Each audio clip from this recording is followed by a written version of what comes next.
All right, everyone, let us get started. Welcome to our annual congregational meeting as we look back on the year 2020 and we celebrate all that God did in the life of this First Presbyterian Church of Petaluma, as we also conduct some annual business of the congregation. We're excited that you're here, excited and grateful that you've been a part of the life of the congregation this past year. Welcome. The annual report, which we have posted online, we actually have previous annual reports at that site as well. So if you'd like to take a look, I think we have 4 annual reports at the ISSUU, the issues site right now. Feel free to take a look at those at your leisure. If you'd like a hard copy, please let Roger know. You can email Roger and we can send out a hard copy to you if you'd like. Let's begin with prayer. God, thank you so much for this congregation and for your presence, your spirit with us in 2020 through what was a difficult year, a challenging year in so many respects, but you got us through it. We got to participate in all that you had for us, and we got to make a difference in the lives of people we love and in the lives of people that maybe we will never meet. And so today we celebrate that. Please bless us as we go through the work that we have in this meeting, as we celebrate people and we get pieces in place for 2021. We give you thanks and praise for your presence and love. In Jesus' name, amen. Okay, Sean Dooley's our clerk of session. Mr. Clerk of Session, can you confirm that we have a quorum of the congregation for this congregational meeting? I confirm based on 36 participants. Excellent. So we need that exceeds our number of 25 that we need for a quorum. So we're good. Excellent. Okay, right off the bat here, we are going to, the session met Tuesday, and now that we're on Zoom, there are some amendments we need to make to the bylaws because we're online, because we're in the middle of this pandemic. So we got some information from the Presbyterian, and we put together 3 changes to the bylaws. This is basically boilerplate from what the Presbyterian sent us. But what we did is, and what these 3 amendments to the bylaws, which require a congregational vote, what they do is they update our bylaws to give us official okay to hold congregational meetings, session meetings, and deacon meetings online, basically on Zoom. Plenty of churches have not done this and may not do it, but we just felt like now would be a good time to go ahead and update our bylaws. I've changed the number of quorum for each group based on what our bylaws currently say. So that hasn't changed. The language is almost exactly the same in each one. And so that's all that these amendments do, is they allow us to officially, according to our bylaws, have online meetings like this. So take a look at those and let's just open up for discussion if you have if there's any discussion or questions of clarification.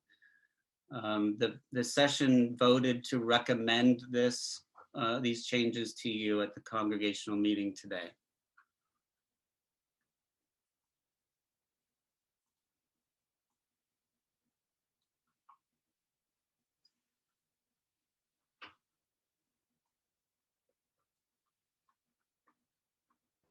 I move to accept the changes as provided. Is there a second? Okay, Jane has seconded it. I second.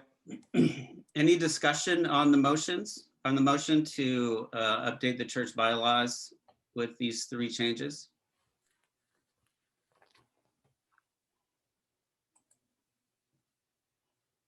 say one question that came up on session is it does not have any, we have no issues going back to in-person meetings when we're able to. It just allows us to go on, to have them online as well. Correct. Yeah. Yeah. It would be the motion would be a little bit different if it required us to have meetings online going forward. This just allows us to have them online going forward. Anything else? Any other questions?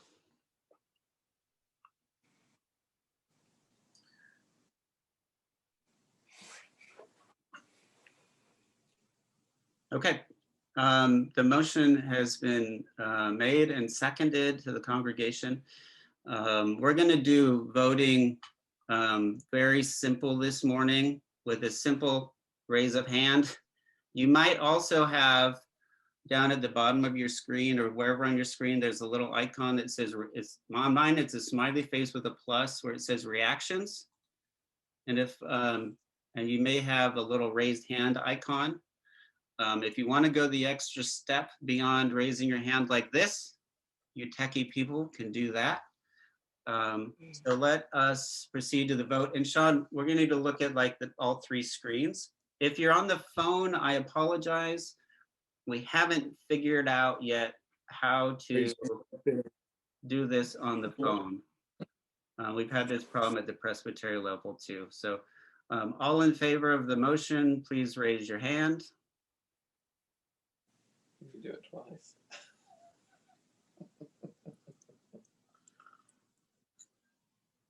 Or give a thumbs up or a clap.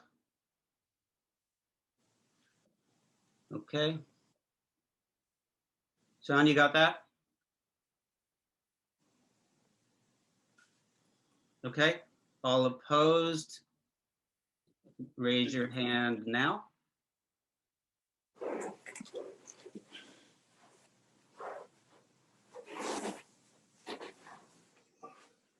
You have to lower your hand in there. That one. You have to raise it, and then you have to lower it, or it stays up. Really? That's a little thing up in the corner. Okay. I don't know how Like it looks on motion this. carries.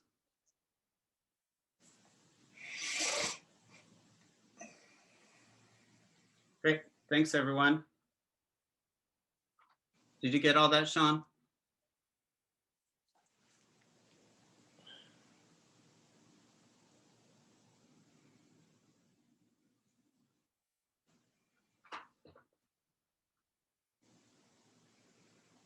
We'll give Sean a minute to get this recorded. Okay. We're all good? Yeah. All right. Now, the little bit of irony there is that we had to have an online meeting to approve an online meeting. But every church is dealing with that. Thanks for helping us get those updated. Okay, next on our agenda, minutes to the congregational meeting of January 26th are available upon request. You can email Sean and he can send those to you.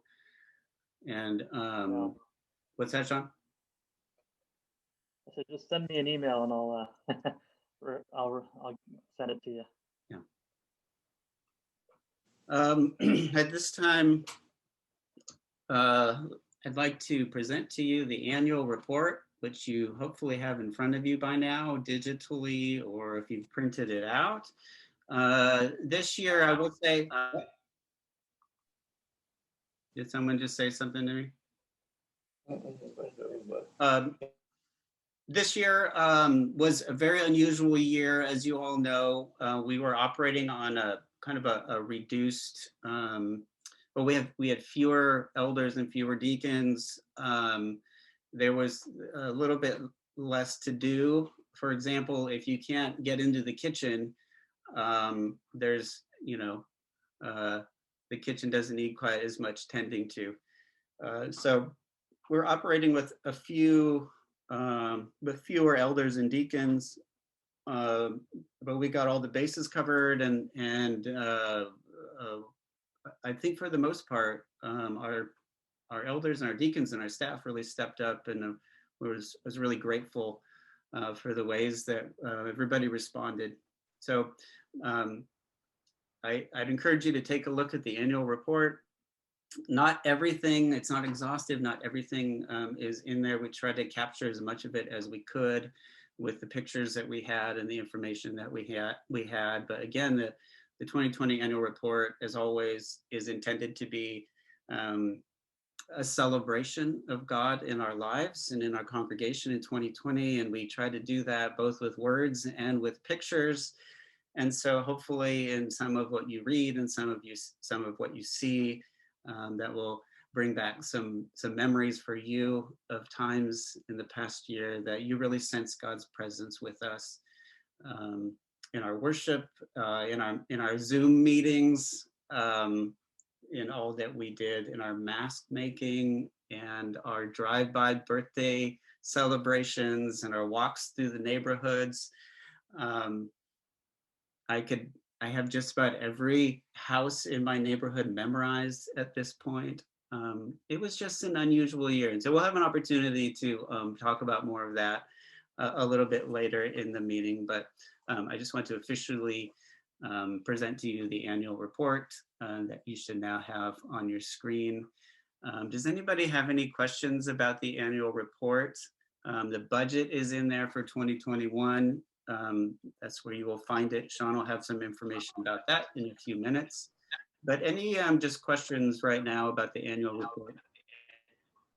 Just to comment that it was very well put together. Thank you, John. Yeah.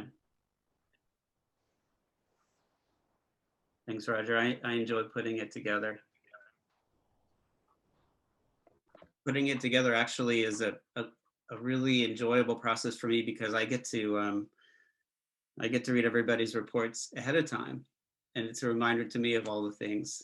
Actually, one thing that occurred to me is when I was putting it together and reading up through all the reports and dropping in pictures is given that we really haven't been together in person since what, March, April.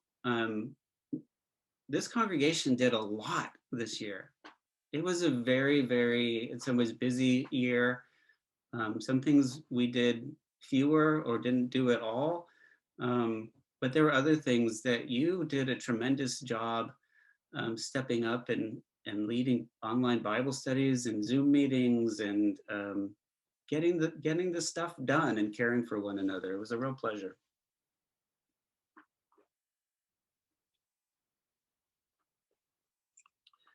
Anything else? John, I just want to second Roger's comment.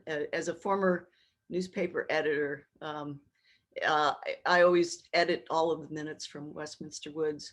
And for a 36-page document, I found one typo. I missed it, huh? I was so impressed. It was really, really good. No, I totally agree with Roger that it was really well put together. And the pictures that you pulled up and used were just really heartwarming. And it really, I think you did a really excellent job. So I wanted to second Roger's comment. Thanks. Yeah. I will say that the annual report, whenever we have visitors to the church, it's one of the first things I direct them to because I hope it tells the story about kind of who we are and what we're about. And it's just a wonderful resource for people curious about what we're doing here on B Street. Anything else before we move on to our nominating committee report?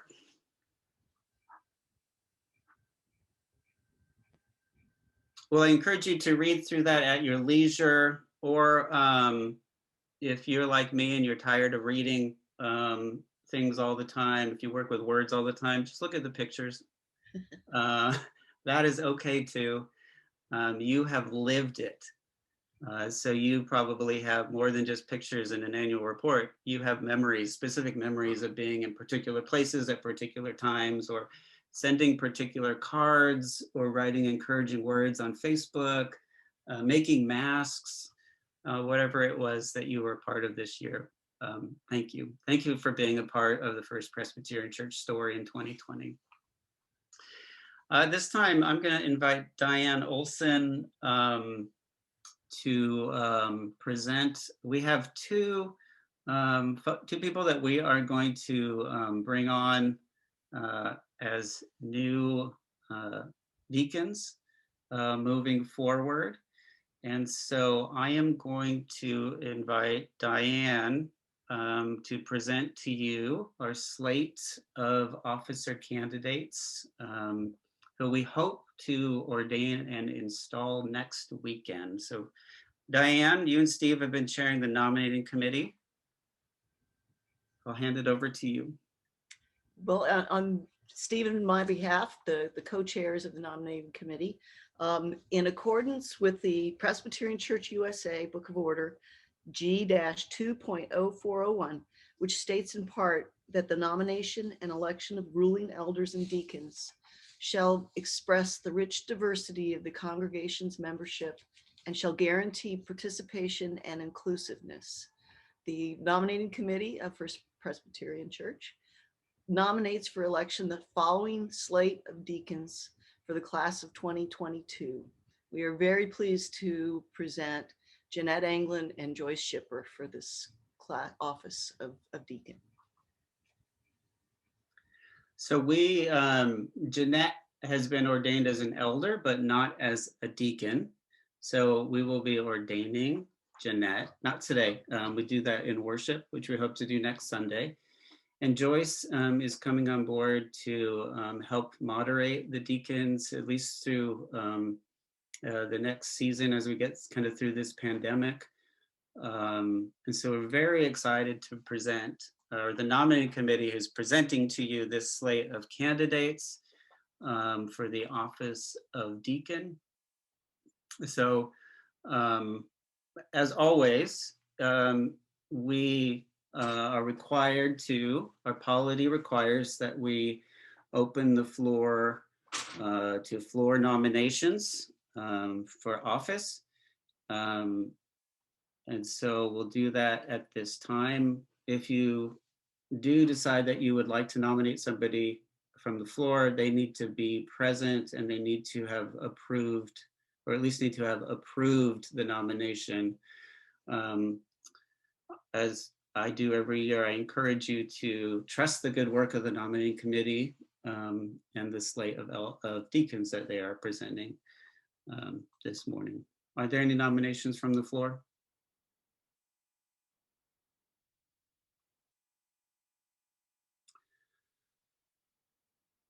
If there are no nominations from the floor, then let us proceed to vote.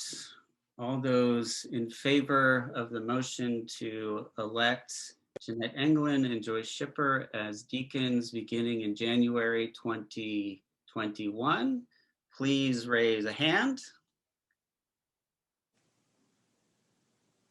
And let Sean check and see. Okay, hands down. All those who are opposed, raise your hand now. There. Yeah. That was with Look at Bob. all these chats in here. Then you can raise a hand again. You get it, Sean? Does the motion carry? Sean? Yes. So what you're saying is the good news is that we get to celebrate our two newest elected officers to serve as deacons beginning in 2021, Jeanette Anglin and Joyce Shipper. Let us give a hand wave to them as a way of saying thank you. I also want to say a special thanks. We've said a special thanks to Phoebe for the work that she's done on the prayer chain. At this time, I also want to give a big, huge shout out to Lana Mulkey, who has been serving as our worship elder, and without whom I don't know how I would have gotten through worship during the pandemic. She did a tremendous amount of work moving us into very uncharted territory with this pandemic and making sure that worship still happens as smoothly as we possibly could, getting us up to speed with Zoom and online worship, and then helping us figure out the courtyard worship, how to do 2 services, and then we brought those together as a hybrid service. And so I want to give a big, big shout out to our outgoing elder, Lana Mulkey, and give her a special hand wave as well.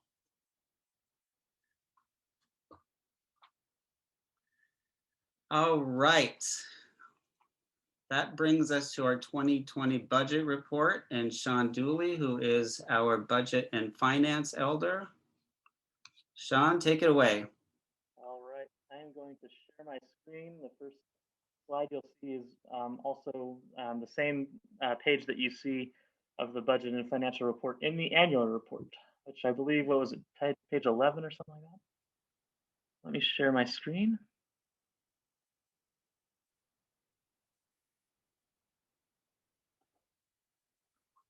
Okay, can everybody see that all right, hopefully? So I wanted to first look at the 2020 columns, the budget versus actuals. As expected, some of our offering was or didn't come in. We didn't have a plate for 9.5 months, so that was expected to be a little lower. Our pledges were a little lower. Some members didn't really continue much after we sheltered in place, but our non-pledge was a little bit higher. So overall, it was not too bad considering the circumstances for our giving. Our other might be a surprise to you because we did have a shortfall in our rents from some of choirs and groups that rent on our property. But this number includes we had more than 11,000 of an increase in our investments. So the stock market worked well for us this year. So overall, we're slightly lower on our income, but definitely not bad, and actually pretty good considering the circumstances. So looking further into our expenses, you see some of our salaries, personnel, and the pastor number is lower because we were given or pastor pension relief by the Presbyterian for I believe it was 3 months earlier in the year, and so that's why that actual number is lower. And then we did reduce some of our non-ordained hours for our personnel starting, I believe it was the end of August. Otherwise, our commissions did a pretty good job keeping our expenses down as much as we could based on the little bit lower revenues. I would like to applaud the whole congregation, though, for how much they did give of their financial resources this year. I know it was tough for some, and we did a really, really good job of keeping up as much as we could. I guess if you have any questions specifically on the 2020 numbers, you can put it in the chat now or email me, and I'll get back to you on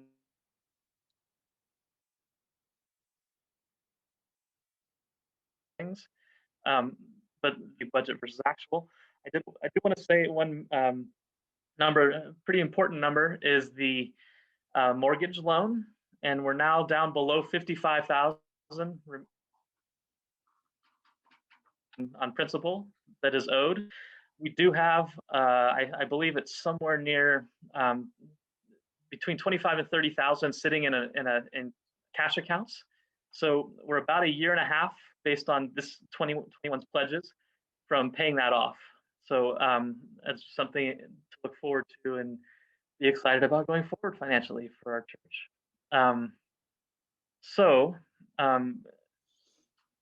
I guess, I see a hand up. Lidra, do you have a question? No? Okay. All right, so I'm gonna move on real quick, and then so I also have the 2021 budget in a column right next to that. It shows all the pledge number. It shows the pledge number at the top as of today, and then we slightly lowered some of the other giving categories based on not being in person, and just to be slightly conservative on that front. And then you'll see our number for the other column. That includes not having any of the choirs returned for the full year. We do have some other rentals that will be continuing, such as the apartment in the Agape room, and Hope Counseling is still using the office, and we have another group that is using the Koinonia for closets for storage that they're paying us a little bit. Also, the Fijian congregation had started meeting in the courtyard following our courtyard service, so they are paying or did pay a little bit for that, and will continue as much as they're able to use it. So there are some rentals still there this year. Then if you look down at the expenses, we will talk about the pastor salary package following this discussion. But the personnel number there is inclusive of the reduction of hours that we had in August. Hopefully, if we can get, eventually move back onto our campus and have, maybe some of the groups renting late in the year or something, that we could possibly have the revenues coming in to restore those hours. So otherwise, most of the other categories are static or not too different from what we've had in the past. So for now, let me unshare and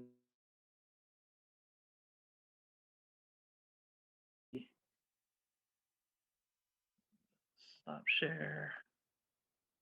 And if you have any questions on the financial report or the budget for this year, please go ahead and ask now, either in the chat or you can unmute yourself.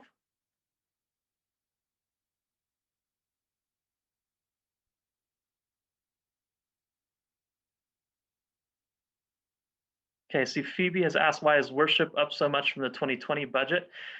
It's up, what was it, $500, I believe, from last year. There's a few things that we still have to pay for, that such as the CCLI, but also we now have Zoom costs, which we did not have last year. Most of the other stuff is hopeful of getting back sometime late in the year as well. But relatively, the budget is up only about 500, and some of that is Zoom. So hopefully that answers it. Are there any other questions?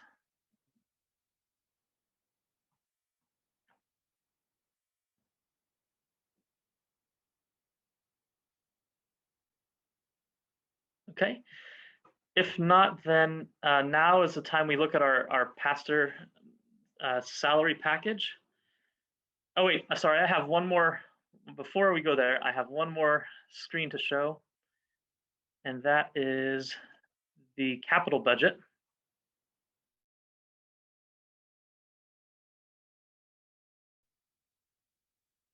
So based on our pledges for the Ray Swain Fund this year, we're able to cover the mortgage payments, which is actually at the minimums, but that still puts us on pace to pay off the loan in about a year and a half. But it did allow for some excess in the capital budget from Ray Swain pledges, and of about $42.74. And facilities has identified a couple of things. There's several more things on the list of things that need to be done, but one of them is painting the sanctuary, and another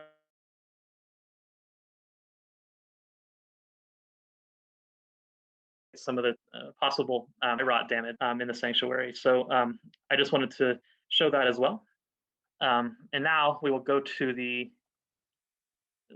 our next item is the pastor salary package. Hey, Sean, real quick before you do that, can I just throw out the Presbyterian representative question we forgot to, we don't need to decide now, but just before we forget, our congregation has 2 Presbyterian representatives that we send to Presbyterian. Presbyterian meets every about 3 months. And we have one representative from session. To be a representative, you just need to be an ordained elder in the Presbyterian Church. So if you are interested in being our second Presbyterian representative and want to know more about what that means, what that would require, just give me a call or a text or an email if you're interested in that, and I'll give you more information. But we have one, we need one more. So we're just throwing that out there. Thanks. Just that. Thank. Okay, go ahead, Sean. So now, I don't know if John, do you want to log off and then back on, or? No, I'm just gonna lower my volume all the way, and then I'm gonna have my phone. So and I'm gonna block my screen. I'm just gonna lower all the way down. So just text me when you're done. All right. I will do Okay. that. So my volume's going down. 3, 2, 1. All right.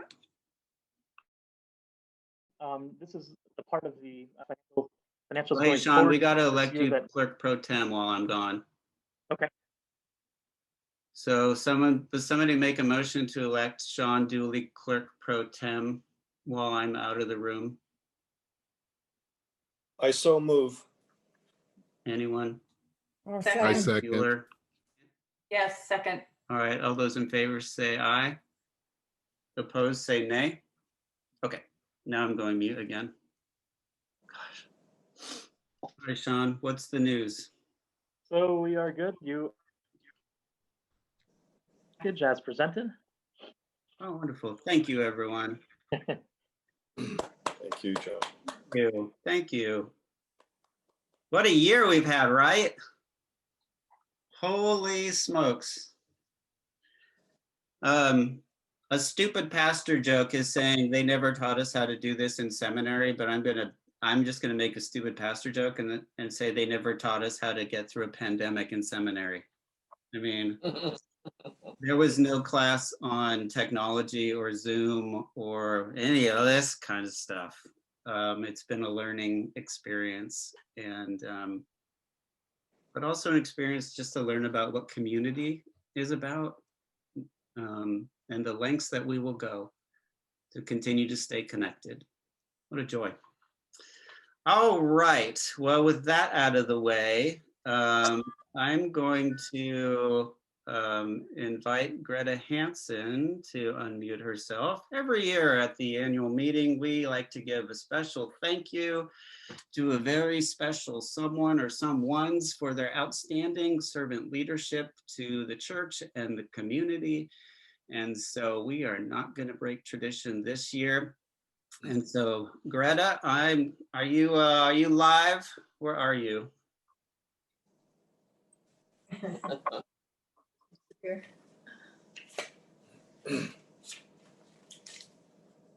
I'm gonna go to speaker view. All right, Greta, where are you?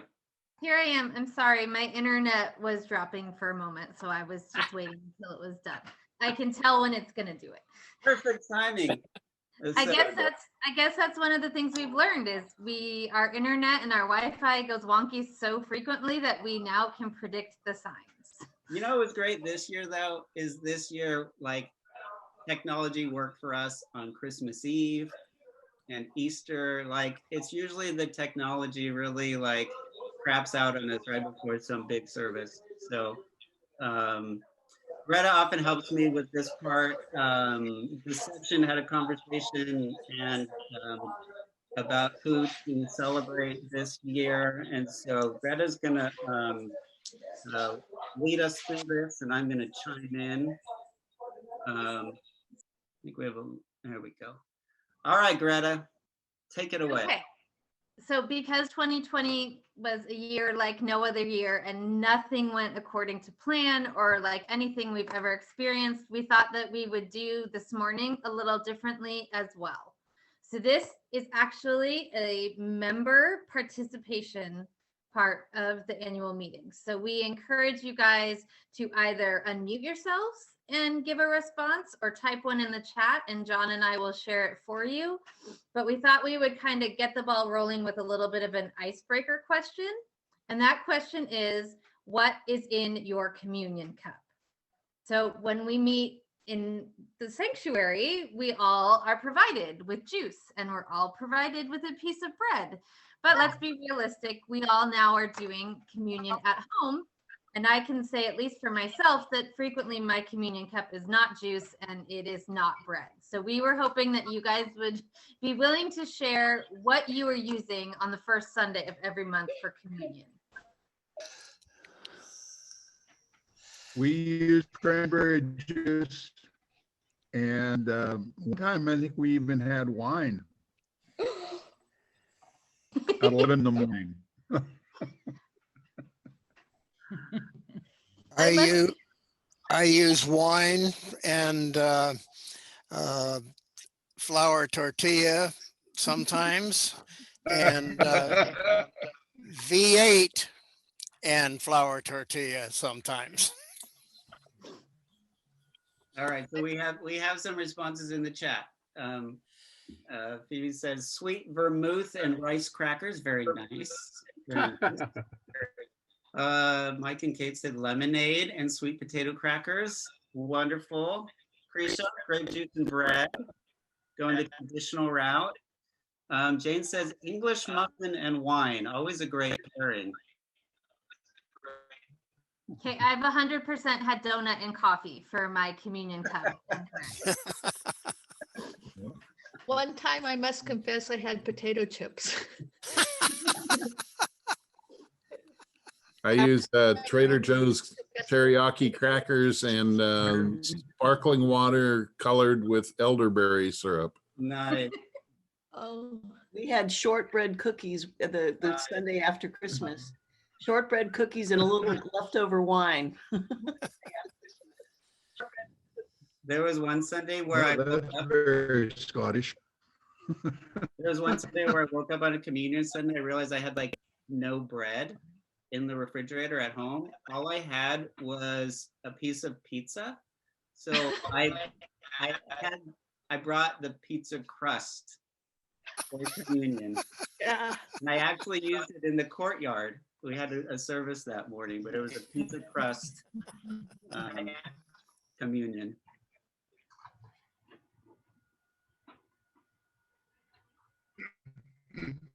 All right, so now that we have you guys participating and in the groove, we have 3 questions to kind of tie up the whole year that we hope that you guys would be willing to answer and share.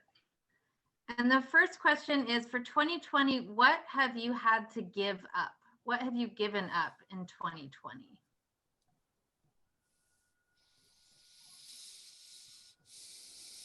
Meeting.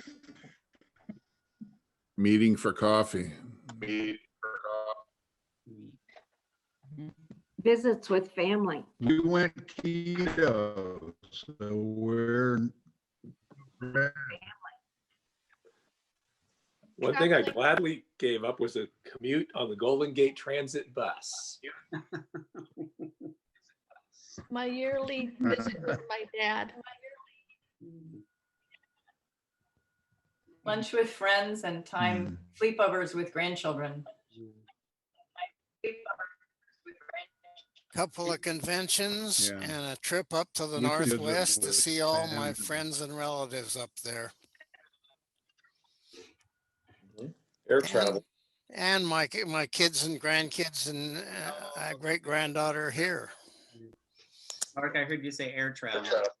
And my kids and grandkids and great granddaughter here. Greta, we have some responses in the chat. Would you like to read them? Sure.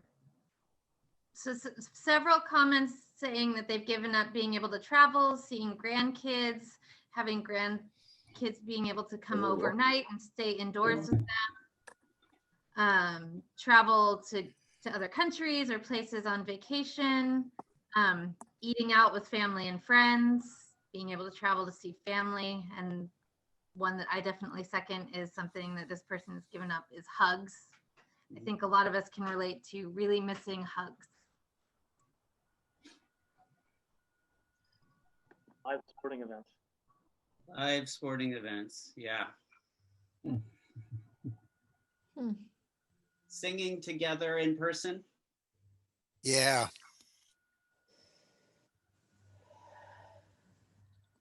Haircuts? Seeing family in the hospital. Yeah. I had to give up my knitting group and my Bible study group. Oh, I missed both.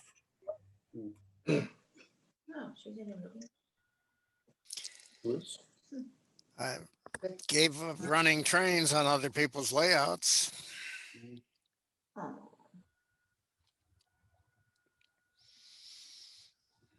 I miss softball. Well, to play softball and umpire softball. I had to give up work.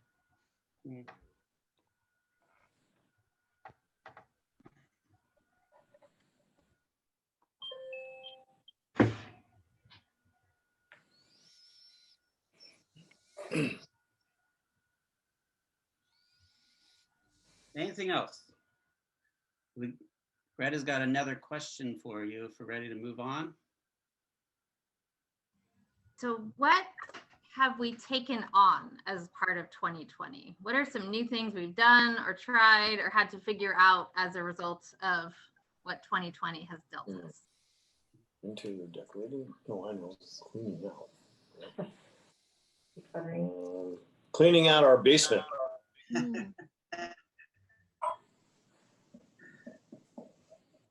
I learned my mom's native language and translated her journals. Wow. Wow. Wow. You win. What's the last? Jane said Zoom meetings and learning a cappella applications, which is the app that she used for the choir to be able to sing together.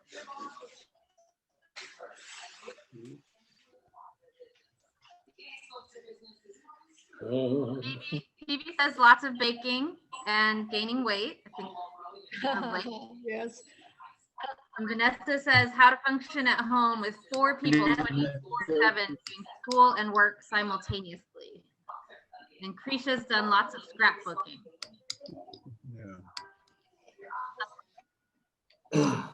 It's kind of fun figuring out when we could, when I could go to a grocery store with minimal exposure to other people. That was kind of a challenge, but I figured it out so that I hardly ever met anybody in the grocery store. Did anyone bake any bread? Take on bread baking? No.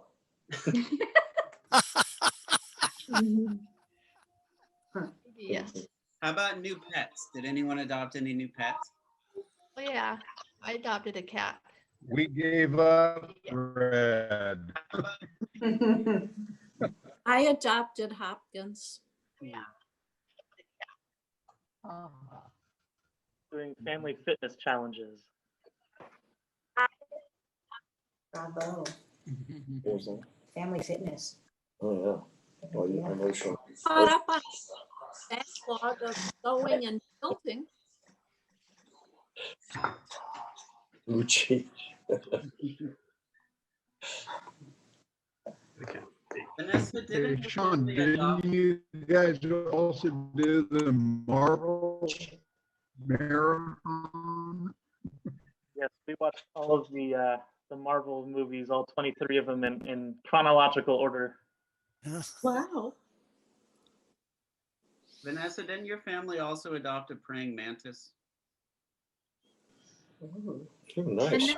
Yeah, a couple of them. A couple of them? Yes. And a few snakes too, I think. Yes, that's true too. I know a lot of folks that put together a lot of jigsaw puzzles. Yes.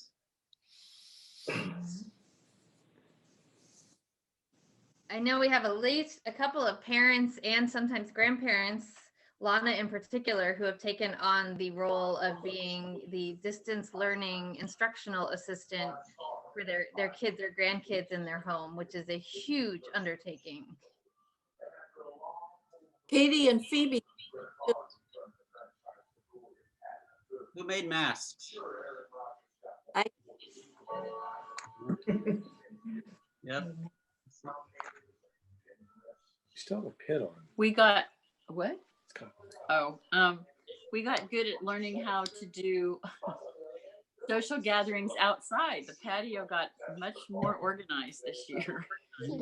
Nice.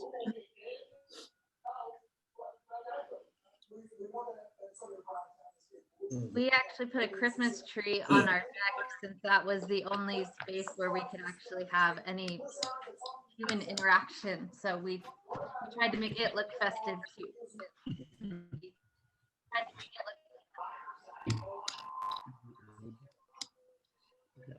We took on binge watching Netflix at our house this year. Oh, yeah. We just ripped through an entire series. Did anyone start any new hobbies?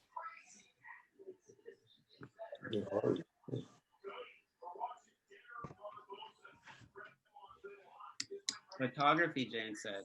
Jane, you just got a new camera too for that, didn't you? I started War and Peace, still working on it. You started War and Peace. Oh my gosh.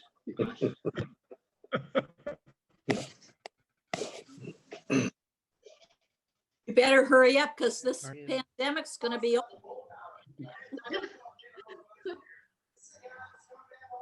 That's true. All right, Greta, how about our next question? All right, so we wanted to end on a more positive note.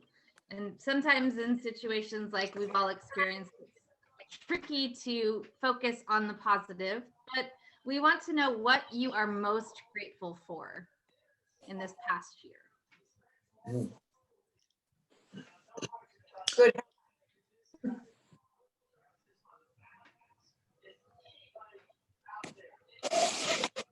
Good health. No. A compatible partner.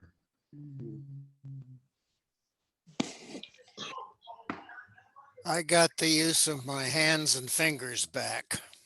Oh, That's significant.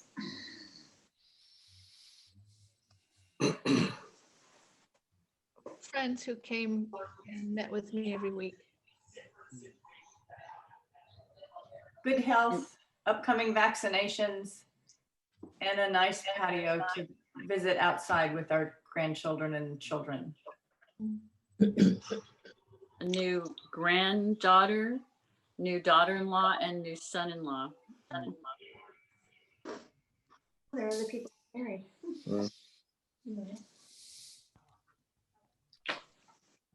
People are thankful for technology and still being able to stay connected with friends and family and our church family. Phoebe's thankful for her family, not just this year, but every year. Krisha's thankful for conversations with good friends. Jane's thankful for living with John and Bo in Bodega Bay. I'm also grateful for Linda Fitzgerald being on my screen this morning and just about every Sunday morning. We'd love to have you with us, Linda. And Pascal, I don't know if Pascal is here. Linda, would you like to say a few words? No, but can you hear me? Yep. Okay. Having trouble with my computer. No, I'm really grateful for this church service and being able to stay connected with my friends.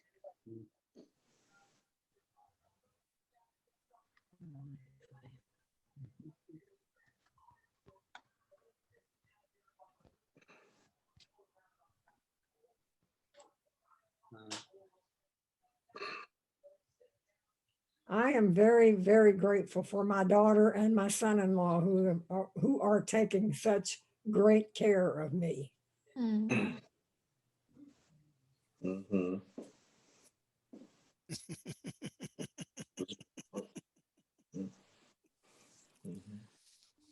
Well said, Mark.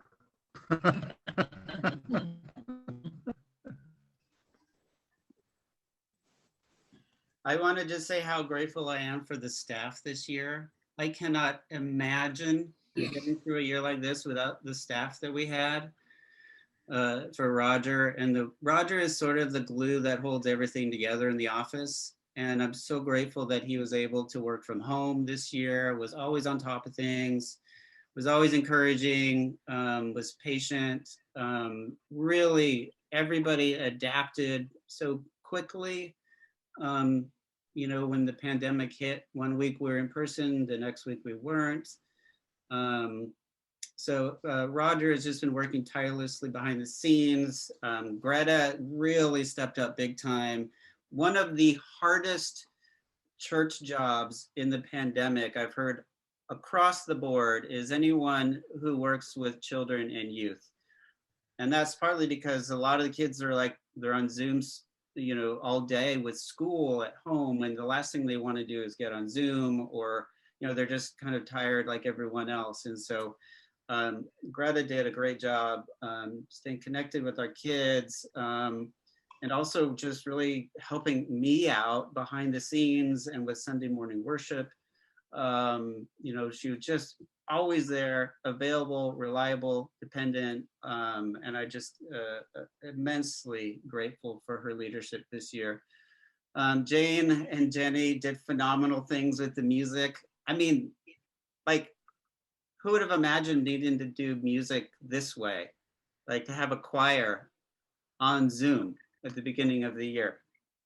I'm incredibly grateful for the ways those two have stepped up and learned new ways to do the music, to record things, to edit things, to present it to you on Sunday morning, to recruit people and pull people in to help. Just tremendous work that they did this year. And so I just want to personally say thanks to Jenny and Jane and Greta and Roger for doing the what seemed unimaginable when we started this year. And I really couldn't have gotten through this year without them. So thanks to the four of you, especially from me. Thank you so much. Could I also mention that thanks to Eric, his weekly visits down to the office to take care of depositing all the checks and signing checks that needed to be taken care of. He was faithful and extremely helpful. Thank you so much, Eric. Yeah. I want to second Roger. Again, I second you, Roger, because a lot of times Eric was the only one I've been able to see. And I'm working in the office all by myself, and it's really lonely. And so he's kept me sane. So thank you, Eric, for keeping me sane. You think you're sane, huh?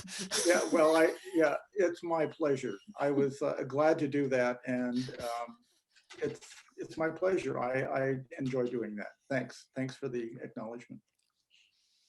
Do we have some in the chat?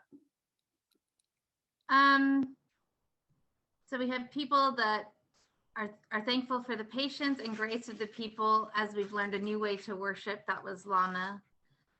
We're grateful for all the beautiful music, grateful for Jack's work in the garden. Oh, yeah. Jane wants to thank the choir for stepping up and adapting and learning. Jack and Joyce for doing their delivery, not only helping in the garden, but delivering all of those veggies to people in church and around the community.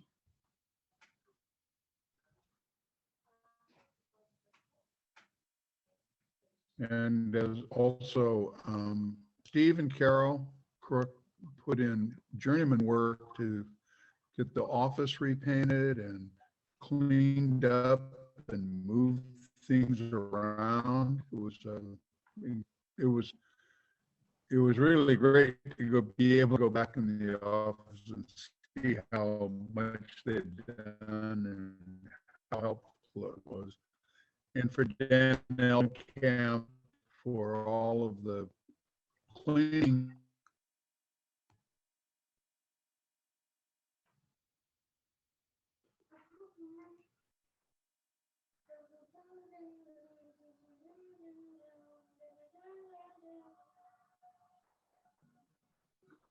Did we lose Roger's audio? I think so. I think we lost Roger's audio, but I would like to echo, I looked at that list of accomplishments from the Facilities Commission that Steve, championed and guided. And it's remarkable in a year like this, we can't just let our facility slide into disrepair. And Steve and Steve's team did unbelievable work. And a lot of us haven't even seen it because we don't spend much time on the campus. I live pretty close to the campus and I walk through it frequently, and I'm amazed at how well it's been kept up. So to Steve and the facilities team, as Roger said, unbelievable work. And yeah.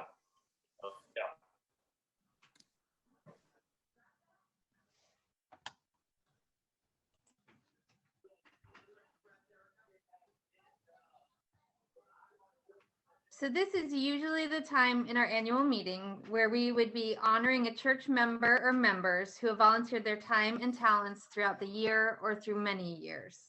This year, we just could not choose one member. So for this year, we are grateful and have chosen to honor each and every one of you. We wanted to say thank you to everyone in our congregation for being resilient, for being here on Zoom every Sunday morning, for stepping up in ways that they can still help on the church campus or help one another, going grocery shopping for each other, helping pick up prescriptions, or just coming by for a simple porch hello. We want to honor each and every one of you. I think the real miracle is that y'all are still here. When we started this pandemic, we weren't sure what was going to happen. And here we are months later. And like Greta said, so many of you have done so much for the church, for the local community, for family. I know some of you have spent countless hours online with the children in your lives, helping them with school. Some of you have sent many cards and made many phone calls and posted, I don't know how many encouraging messages on Facebook. You've really cared for one another in new ways or more this year. And we're just so grateful for each and every one of you, as Greta said. And so we wanted to, the session decided that we just wanted to thank all of you. So on behalf of the session and all the leadership of First Presbyterian Church, thank you for journeying with us through this pandemic season. I wish I could give all of you a $100 gift card to your favorite restaurant, but that's a lot of gift cards. But for now, please accept our thank you and our gratitude, and we are excited for 2021 and what God has for us this year. Greta, is there anything else you want to add? I think that was everything. Anybody else want to add anything?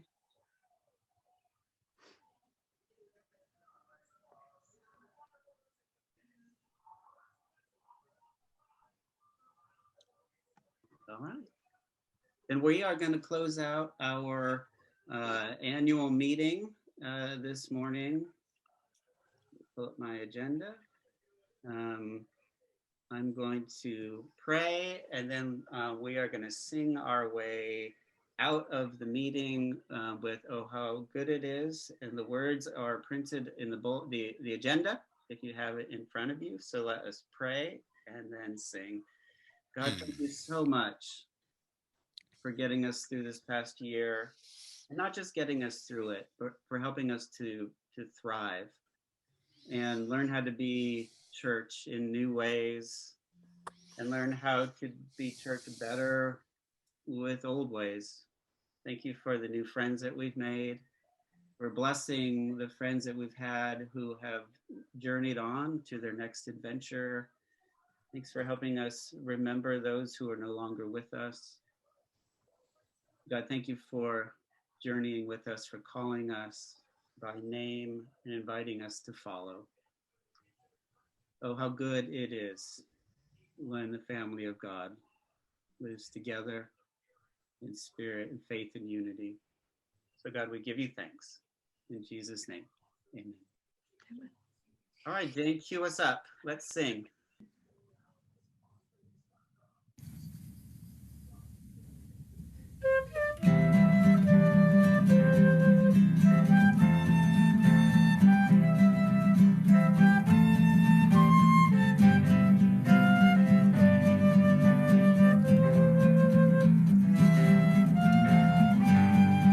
Oh, how good it is when the family of God dwells together in spirit, in faith and unity, where the bonds of peace, of acceptance and love are the fruits of His presence here among us.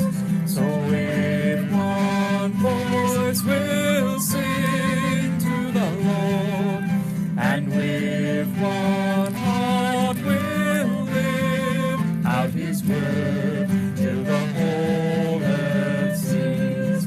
The Redeemer has come, for He dwells in the presence of His people.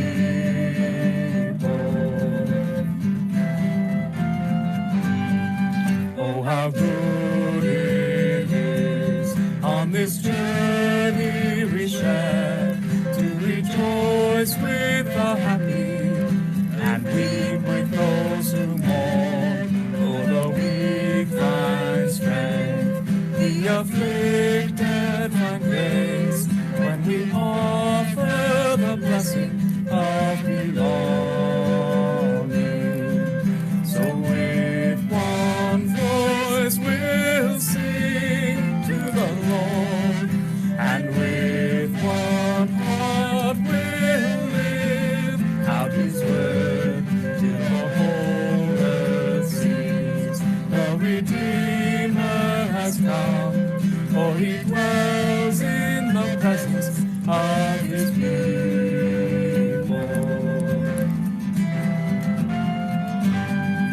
Oh, how good it is to embrace His command, to prefer one another, forgive as He forgives. When we live as one, we all share in the love of the Son with the Father and the Spirit. So with one voice we'll sing to the Lord, and with one heart we'll live out His word till the whole earth sees. The Redeemer has come, for He dwells in the presence of His people.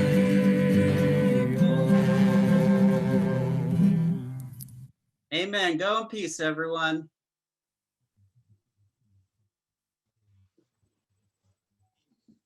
Adios, ole. Ole. Lay. Great music today. Thank you, everybody. That last song was just beautiful.